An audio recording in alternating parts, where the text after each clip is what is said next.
Olá, meus amigos, que o Espírito Santo seja com todos vocês, para iluminar os seus olhos espirituais, para conduzi-los a fazer a vontade dele, para ensiná-los a escolher aquilo que faz parte da vontade de Deus.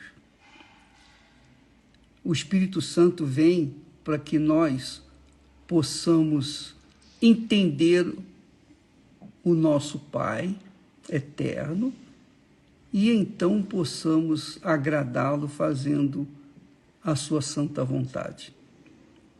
Eu sei que para quem não entende essas palavras, para quem não tem um mínimo de interesse nas coisas espirituais, isso não significa nada.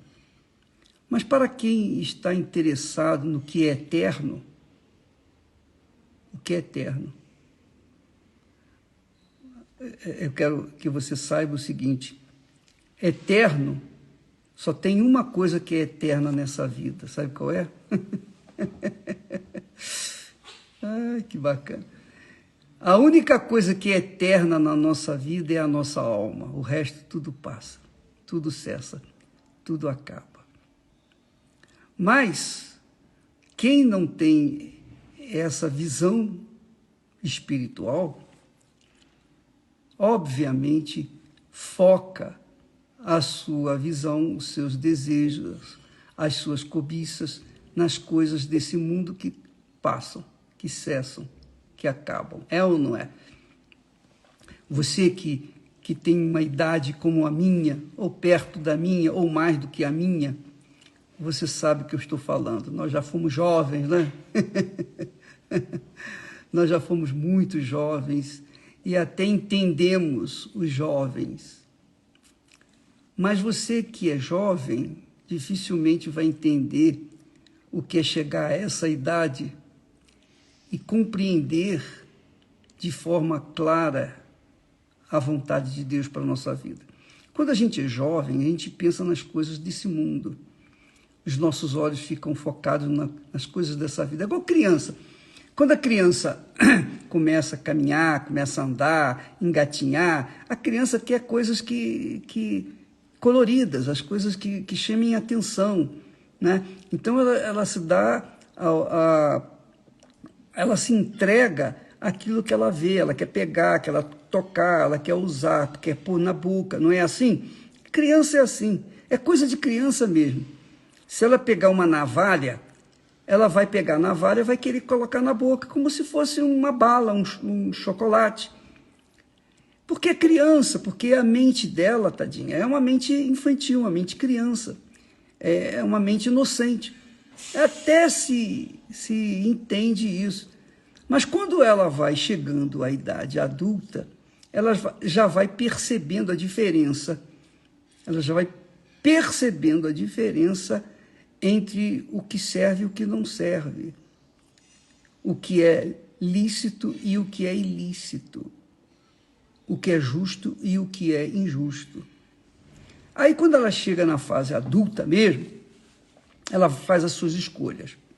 E quando ela faz as suas escolhas, sempre é voltada, as suas escolhas são voltadas para o que é físico, que o mundo se nos dá, nos apresenta.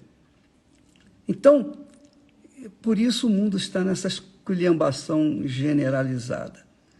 Ninguém é de ninguém, essa é que é a realidade. Porque cada um buscando os seus próprios prazeres, as suas próprias cobiças, satisfação dos seus próprios desejos, etc. Mas todas as nossas escolhas têm um preço, têm um custo. Sejam elas boas ou más, elas têm um custo. Se nós escolhemos o que é bom, nós vamos colher o que é bom, os frutos serão bons. Se escolhermos o que é mal, nós vamos colher o que é mal também.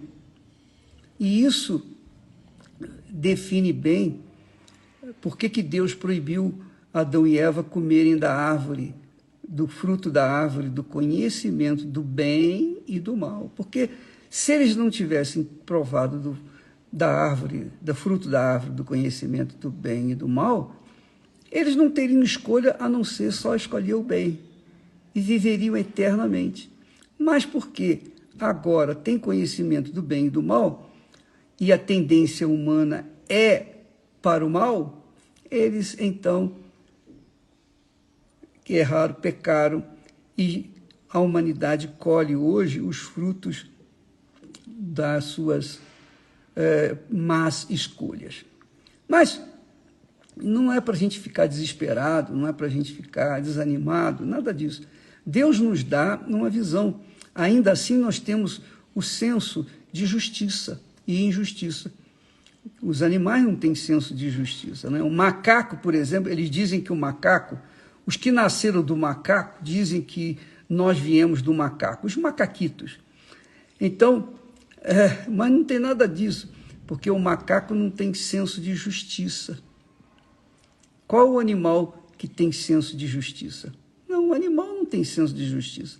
O animal tem alma, mas não tem senso de justiça, não pensa, não raciocina, não pesa, não tem a capacidade de prever o futuro e avaliar as suas escolhas. Nós podemos, nós temos essa escolha. Olha, peraí, tem esse fruto aqui que é bom, eu vou colher, se eu plantar desse fruto, eu vou colher desse fruto. Se eu plantar daquele fruto que é mau, eu vou colher o que é mau. Nós temos essa capacidade de raciocínio, os animais não têm. Bem, assim sendo, eu queria chegar à conclusão para você que quando a pessoa escolhe o Senhor Jesus como Senhor nas suas vidas, quando opta para que Jesus venha dirigir a sua vida, que o Espírito dele venha conduzir os seus pensamentos, o seu coração, as suas vontades, para que ele venha ser um instrumento na mão dele. Então, essas pessoas, obviamente, estão plantando para a vida eterna. A vida eterna.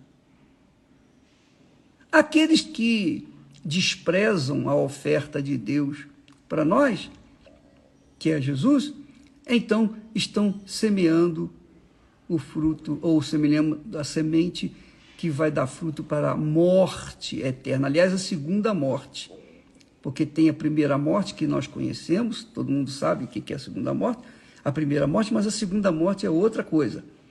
É pior do que a primeira. A segunda morte vai engolir a primeira morte. Agora você pode imaginar o que é a segunda morte. Bem, assim sendo, a palavra de Deus nos dá a diretriz, a direção, nos dá o norte da vida e o norte da morte. E cada um de nós, com a capacidade que temos, com a inteligência que nós temos que fazer as nossas próprias escolhas. Deus não vai escolher por mim. Ele me dá sabedoria, ele me deu sabedoria, me deu inteligência, raciocínio e me deu a palavra dele, que é o mapa da vida eterna. Então eu tomo conhecimento desse mapa da vida eterna, então eu procuro seguir aquela linha que vai dar na vida eterna. Mas há quem, e aliás são a maioria das pessoas, elas escolhem a linha que vai dar na segunda morte, que é a morte, que é o sofrimento, o tormento do lago de fogo e enxofre. Bem, olha só, qual o segredo para você fazer a escolha certa e se manter nesse caminho da escolha certa? Aqui está na palavra de Jesus. Olha só o que Jesus falou, presta atenção. Ele disse assim: o Pai me ama porque eu dou a minha vida. Eu dou a minha vida para tornar a tomá-la. O Pai me ama porque eu dou a minha vida. Quer dizer, Jesus foi a oferta de Deus para nós. Jesus assumiu ser a oferta para que nós pudéssemos ter a vida eterna, a vida da nossa alma eterna. A vida do que é eterno, que é a alma. A única coisa que você tem na sua vida que é eterna é a sua alma. Ela vai viver eternamente. Viver eternamente com Deus ou viver eternamente juntamente com o inferno, a morte, Satanás, a besta, o falso profeta e todos os mentirosos e aqueles cujos nomes não estão escritos no livro da vida. Você vai viver num tormento, digamos, indescritível, insondável. É um tormento eterno. Se você que tem uma família cheia de problemas, se você vive num lar conturbado, de brigas, você não tem ideia do que é, você não tem ideia sequer do que significa o tormento eterno. Você conviver com Satanás, com a besta, o falso profeta, a morte, o inferno e todos os que vivem uma vida, ou melhor, todos os que não têm os seus nomes inscritos no livro da vida, vão estar lá junto. Quer dizer, todas as pessoas problemáticas da humanidade vão estar juntas. Você conviver com esse pessoal, hein? Não deve ser fácil, não. É um tormento eterno. E o pior, não é só o tormento da presença deles, mas é o tormento do fogo eterno, o fogo que não destrói, o fogo que não faz virar cinza. Bem, isso aí é assunto para outra ocasião. Mas agora, eu quero que você saiba, amiga e amigo, que o que Jesus fez, ele aconselha para os seus discípulos, os seus seguidores, os que creem nele. Ele disse, o Pai me ama, porque eu dou a minha vida para tornar a tomá-la. Só Jesus tem o poder, a autoridade para tornar a própria vida que dá. Mas também aqueles que estão em Jesus, aqueles que vivem com a sua fé no Senhor Jesus, aprendem nessas palavras, nessa orientação, que a partir do momento que elas derem a sua vida, a partir do momento que elas também forem ofertas vivas no altar de Deus, então o altar abençoa, o altar unge, o altar aceita, o altar consagra. E aí a pessoa passa a ter uma vida nova, transformada, completamente distinta da vida que esse mundo se nos apresenta. Que é a vida da alma, é a vida para a alma, não é o corpo físico, não é o espírito, é a alma, só a alma. Então ele diz, o Pai me ama porque, em outras palavras, o Pai me ama porque eu me ofereço como oferta viva. Eu me ofereço como oferta viva para torná-la a tê-la novamente. Então, quando a gente oferece a nossa vida como oferta viva, o Espírito Santo vem e toma a nossa vida e faz dela a glória de Deus nesta vida, neste mundo. É isso aí. E essa é a principal razão do porquê muitas pessoas não recebem o batismo com o Espírito Santo. Porque elas querem o batismo com o Espírito Santo, para satisfazerem seus desejos, suas cobiças, suas vontades. Elas sabem que o Espírito Santo é o poder de Deus, é o Espírito de autoridade e poder. Então elas querem ter o poder para viverem este mundo, para satisfazerem os seus desejos, seus caprichos e etc. Então, elas entregam suas vidas no altar com reservas. Elas entregam com a reserva o seguinte: olha, eu estou dando, mas o que eu quero, no fundo, eu quero curtir essa vida sem ter o problema, sem ter problemas. Por isso que eu quero o Espírito Santo, mas não é para isso. O Espírito de Deus não vem para isso. O Espírito Santo vem para fazer de nós a própria oferta viva neste mundo. E oferta viva é aquela pessoa que se nega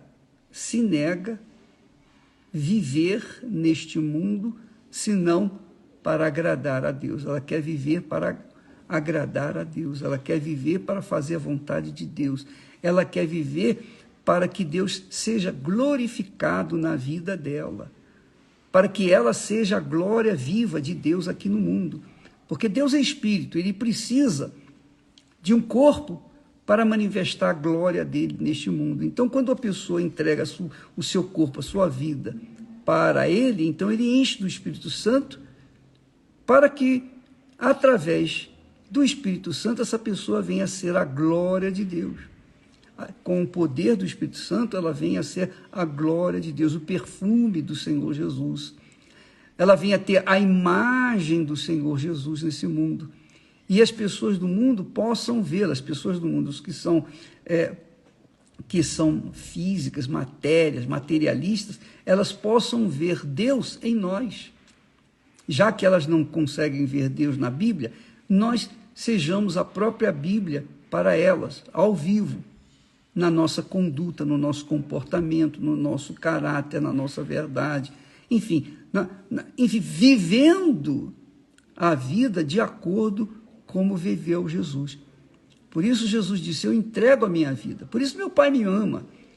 Eu faço da minha vida oferta viva para o meu Pai. E o Pai se agrada da minha vida, então eu recebo vida. E eu recebo vida do meu Pai. É isso que acontece com a pessoa que recebe o Espírito Santo. Mas, infelizmente, são poucos os que realmente estão interessados em ser a própria oferta. Enquanto você não for a própria oferta, minha amiga, meu amigo, você vai ficar se arrastando por esse mundo afora, mesmo dentro de igrejas. É isso mesmo. Mesmo dentro de igrejas. Você, por exemplo, nessa campanha da Fogueira Santa, o objetivo é o quê? É você receber a plenitude da vida que Deus lhe oferece, a eternidade, uma vida nova, você ter uma vida nova.